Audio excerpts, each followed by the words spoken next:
The dedication ceremony ended here just moments ago for the permanent Borderline Memorial. The Healing Garden is now dedicated to the victims and survivors from last year's shooting.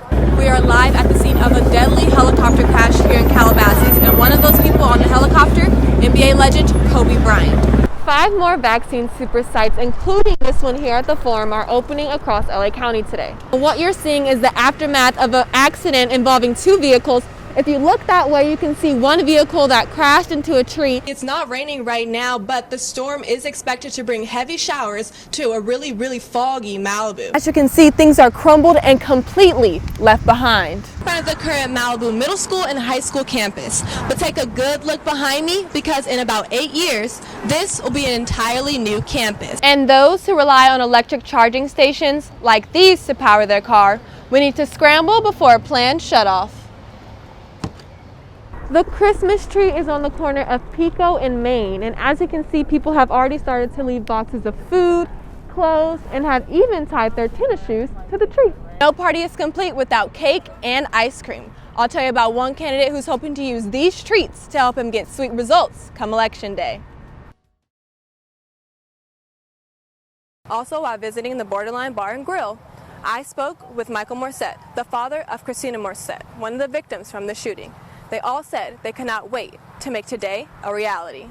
For the past year, the makeshift memorial at the Borderline Bar and Grill has been a place for people to come and honor the victims taken in the mass shooting. And it's been an extra special place for one grieving dad. It's a nice place. It won't be here forever, but we're enjoying it while we have it. While visiting the memorial, I found Michael Morissette there. Michael lost his daughter Christina in the shooting, and over the past year, it's been a place he frequents to find comfort. The memorial is a way to stay connected and to escape the reality of what happened on November 7th, 2018. It's also, at the same time, a way to be alone. But after today, families of the victims and the entire community of Thousand Oaks will have a permanent place to remember. Something there that the public will be able to enjoy and participate in. They'll be able to sit on the boulders just as much as I will. Thousand Oaks city leaders, park officials, and law enforcement came together to make the Healing Garden a reality. And they made it happen. For city leaders, providing a place where people can collectively grieve and remember was important. Because of the fires that happened just a few hours after the shooting, the community didn't really have time to mourn. The designers of the memorial focused it on the Borderline 12. There is 12 large granite stone benches, again representing the 12 lives taken within that. And planners also say it's meant to pay tribute to the other people at the bar that night. There will be 248 pavers. There will be a unique blend of color that will represent the 248 survivors. For family members of victims, the memorial provides a place to make sure their loved ones will never be forgotten. It's going to be there long term. And for Michael Morissette, I can't imagine anything really that would be better. Jenna, Josie, it's not surprising with only days to pack up and move, students here at Pepperdine are overwhelmed with emotion. And the top is sadness. A semester suddenly cut short. We're all scrambling to figure out what to do. The university's announcement that students must move out has many feeling overwhelmed and stressed. I'm all over the place with all of these news. And yeah, I don't know really how I feel. I'm just lost and confused. Jada is from Tennessee and will not have the luxury of having anyone help her move out in just 3 days. It's going to be a lot, and I have just only a few days to really do everything.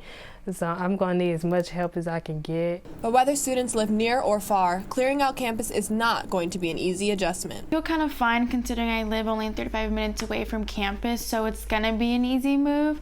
But then I realized that all my friends live out of state, so it's going to be completely different.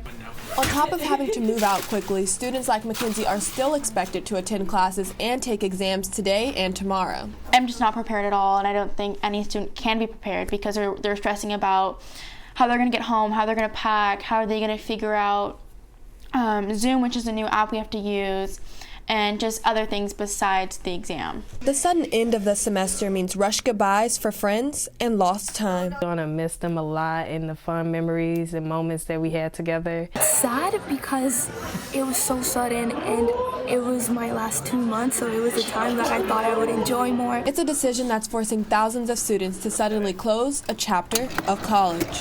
I think there will always kind of be a part of the book that's left unwritten. Unfortunately, your parents got COVID and you had a family member that passed away. How did you kind of cope with that throughout that time? A lot of drawing. Getting through quarantine was hard for most of us, but Pepperdine senior Amanda Cornish turned to her doodles to get her through it. So to stay sane for myself, and then also provide some source of help for my family, I decided to start drawing. 1 year ago, Amanda turned her passion for drawing into a small business and started Arc Doodles. I decided to start that platform of Arc Doodles and just spread that art and make people happy because it made me happy. And during a time where it was difficult for most to connect with others, she connected with more. In drawing for people, I was able to get the stories behind those pictures and in turn meet new people, which was really cool. But Amanda's art is touching others, like her mentor Ashley Miller, in ways not even she would have imagined. The doodles are so special. You know, it's not just a random drawing of like whatever, which would be fine, but she's drawing like really precious memories, really special occasions, loved ones, friends, families. And then can you tell me, when did you even start drawing? Like, where did this come from? And like, how did you find your own template? At first, I was really drawn to like silhouette tattoos.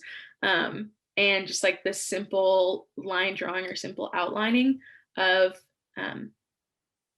just the way that looked. And I really wanted to get a tattoo of my sister and I, trying to figure out how to get that tattooed in a way that wasn't ugly and wasn't too much. I felt like I needed to do it myself. And just last week, Amanda's tattoo became a reality. But her drawings are now far beyond tattoos and doodles. Yes, this is one of the sweatshirts that Amanda designed. They are on clothes, too. Patty Burridge, founder of Jesus Ate Too, a body neutrality clothing line, reached out to Amanda to design clothes and bring her ideas to life. A huge part of the way that Jesus Ate Too has reached and affected people is very much a product of Amanda. With Amanda's help, the online store now has nearly 100 items. To see that my drawings are on articles of clothing in places I've never been before, like that is really cool to me. But for Amanda, her mentor says she is just getting started.